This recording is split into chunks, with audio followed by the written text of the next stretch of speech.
Salut, alors aujourd'hui nous allons voir 20 bonnes raisons de faire l'amour souvent, en étant amoureux de son partenaire ou pas. Alors cette vidéo elle a pour but de répondre aux gens qui pensent que faire l'amour, si c'est pas pour faire des enfants, ça ne sert à rien. Vous allez voir dans cette vidéo que faire l'amour ça peut être bon pour la santé, mais ça peut aussi être bon pour énormément d'autres choses. Tout de suite, le top 20 des bonnes raisons de faire l'amour souvent. La première bonne raison de faire l'amour souvent, c'est que ça stimule les défenses immunitaires.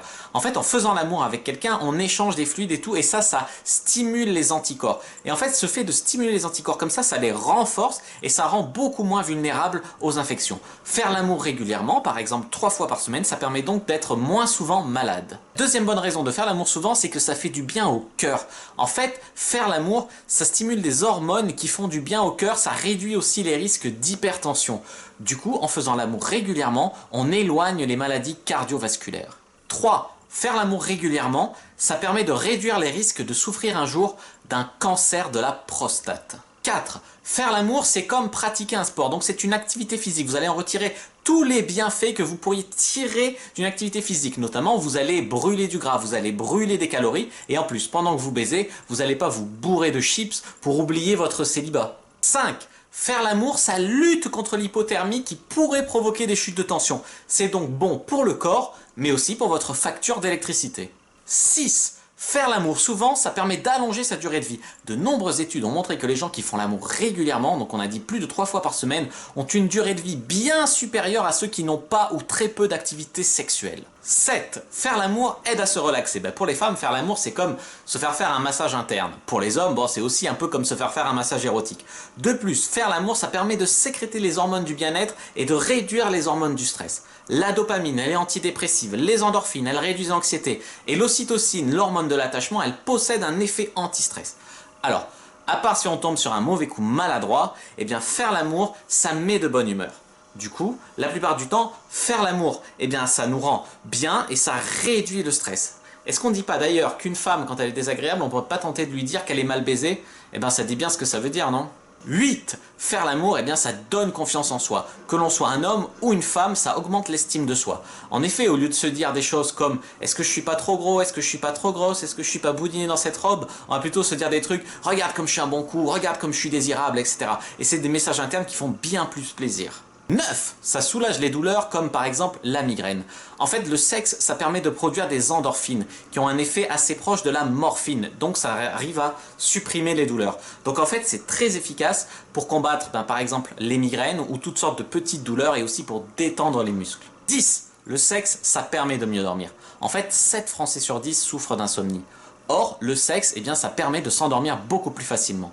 11. Ça muscle le périnée, ce muscle qui est situé entre les bourses et l'anus. Et le fait d'avoir un périnée musclé, ça permet d'aller moins souvent faire pipi. Par exemple, ça réduit les pauses pipi au travail, ça permet de ne pas se relever la nuit tout le temps pour aller faire pipi 3 fois dans la nuit, etc.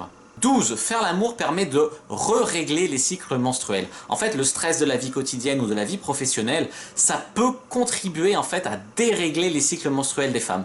Le fait de faire l'amour et d'avoir tous les bienfaits des hormones déstressantes, ça permet de combattre cet effet-là, de combattre le stress et donc de régler les cycles menstruels pour les femmes qui sont déréglées. 13. Faire l'amour, ça permet d'avoir une plus belle peau. En fait, le fait de transpirer pendant l'acte, ça nettoie en profondeur. Parce que ça permet d'éliminer les toxines et ça dégage les pores. 14. Faire l'amour, ça permet de paraître plus jeune. Selon certaines études, les gens qui font l'amour régulièrement, 3 fois par semaine ou plus, ils ont tendance à avoir l'air plus jeunes de 10 ans par rapport à ceux qui n'ont pas ou peu d'activité sexuelle. Donc en fait, c'est moins cher qu'un lifting et en plus, c'est beaucoup plus agréable, non ? 15. Faire l'amour, ça rend beau. Je sais pas si vous avez déjà vécu ça, mais des fois, on sort de chez une fille, on vient de faire l'amour et on a l'impression d'attirer tous les regards. En fait, le fait d'avoir fait l'amour, déjà, ça nous donne confiance en nous. Ensuite, ça nous permet de dégager certaines hormones et d'avoir beaucoup plus de sex appeal, d'avoir beaucoup plus de mojo. Et donc, en fait, le fait de faire l'amour régulièrement, ça rend beau, quoi, ça rend attirant. 16. Faire l'amour régulièrement, ça rend intelligent. Et oui, en fait, le fait d'avoir des rapports sexuels réguliers, ça contribue à favoriser les connexions entre les neurones. Faire l'amour, ça rend également beaucoup plus socialement intelligent puisque c'est une des meilleures façons de briser la glace avec quelqu'un en vivant des trucs intimes. 17. Il est impossible de s'épanouir sans sexe. En fait, il faut revenir pour ça à la pyramide des besoins de Maslow. En fait, c'est une pyramide qui met certains besoins primaires et qui dit qu'on ne peut pas satisfaire ses besoins les plus élevés, en fait, sans satisfaire les besoins les plus primaires. Or, la sexualité est tout en bas de la pyramide de Maslow. Ça veut dire qu'on ne peut pas devenir quelqu'un d'épanoui si on n'a pas une bonne vie sexuelle. 18. Ça permet de sortir de sa zone de confort. La plupart des gens, ils ont envie de faire l'amour au fond d'eux-mêmes. Dans l'idée, ils sont chauds. Mais quand une occasion se présente, ben souvent, ils ont peur de ne pas être à la hauteur, ils s'imaginent 1000 trucs qui pourraient se passer de travers, etc. Beaucoup de gens, ils font pas l'amour en fait parce qu'ils sont incapables de sortir de leur zone de confort. Or, apprendre à sortir de sa zone de confort, c'est un prérequis nécessaire pour réussir sa vie. Une vie sans risque, franchement, c'est une vie sans surprise, sans piment, une vie sans aventure, c'est fade. Personnellement, j'aime voir des trucs extraordinaires, par exemple à la télé, mais franchement, je préfère encore en vivre pour de vrai. Malheureusement, ça ne m'arriverait pas si je me contentais de vivre dans l'imaginaire, dans les livres, et si j'étais incapable de sortir pour de vrai de ma zone de confort. 19. Faire l'amour permet d'être un meilleur coup.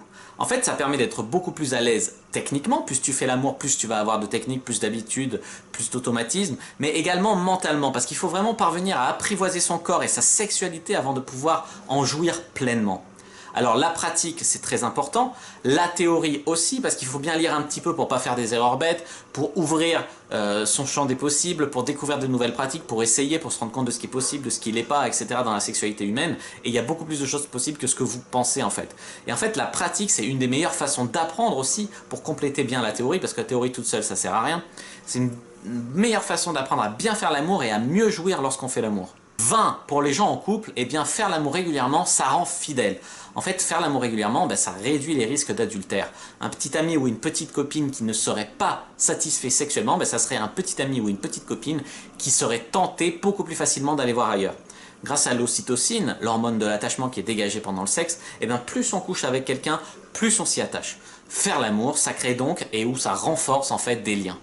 Pourquoi le besoin de faire cette vidéo? En fait, il y a beaucoup de gens qui pensent que la société est débridée et que tout le monde vit dans la débauche. Donc ils pensent qu'il n'y a pas besoin de convaincre les gens de ce que ça peut leur apporter de faire l'amour.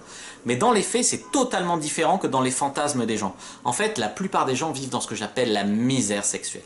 Si vous ne savez pas ce que c'est, n'hésitez pas à aller voir ma vidéo qui porte ce titre, La misère sexuelle. Grâce aux réseaux sociaux, en fait, on n'a jamais été autant connectés les uns aux autres et pourtant, il n'y a jamais eu autant de personnes qui souffraient de la solitude. On n'a jamais autant parlé de vivre en démocratie et pourtant les différents gouvernements, une fois élus, ils prennent souvent des mesures drastiques qui font râler les peuples. On parle de plus en plus de liberté d'expression et pourtant la réelle liberté d'expression, pas celle qui est conforme à l'idéologie dominante, elle est de plus en plus réduite. Et bien avec le sexe, c'est pareil. Si on nous en montre un peu partout, notamment de plus en plus à la télé, c'est parce que ça pallie à un manque que ressentent de plus en plus de gens. Ce qui renforce l'impression que tout le monde fait l'amour et que tout le monde a une vie sexuelle extraordinaire, c'est que c'est un sujet tabou. Donc quasiment personne n'en parle ouvertement, alors beaucoup de gens qui sont pourtant dans la misère sexuelle, ils font genre qu'ils s'éclatent par pression sociale en fait pour ne pas perdre la face. J'ai donc voulu réaliser ce petit dossier 20 bonnes raisons de faire l'amour pour encourager les hommes et les femmes à créer des liens entre eux, à faire l'amour davantage les uns avec les autres. La société fonctionnerait probablement beaucoup mieux si on enlevait le facteur frustration sexuelle des uns et des autres. J'aimerais réussir aussi à combler le fossé qui se creuse chaque jour davantage entre les hommes et les femmes. Voilà, j'espère que cette vidéo pourra y contribuer un petit peu. Si vous avez aimé cette vidéo, n'hésitez pas à les envoyer à vos amis et à tous les gens qui disent que l'amour, ce sentiment, ça sert à rien, à tous ceux qui disent que le sexe c'est mal et de manière générale, à tous les mal baisés. Non, je rigole. N'hésitez pas à envoyer cette vidéo à tous vos potes, franchement à tous les gens qui sont d'accord avec le fait que faire l'amour c'est bien, qu'il faudrait faire davantage l'amour, qui cherchent peut-être des excuses pour se lâcher et assumer qu'ils ont envie de faire l'amour. N'hésitez pas à envoyer cette vidéo, à la partager au maximum, n'hésitez pas à mettre des pouces bleus sous la vidéo, n'hésitez pas à la commenter pour me dire ce que vous en avez pensé. N'hésitez pas aussi à vous abonner à la chaîne parce que je fais des vidéos très régulièrement actuellement, des conseils de séduction, de drague, des conseils concernant la sexualité, le développement personnel, les relations hommes-femmes en général. Voilà, je vous dis à bientôt et que le dieu de la sexualité soit avec vous.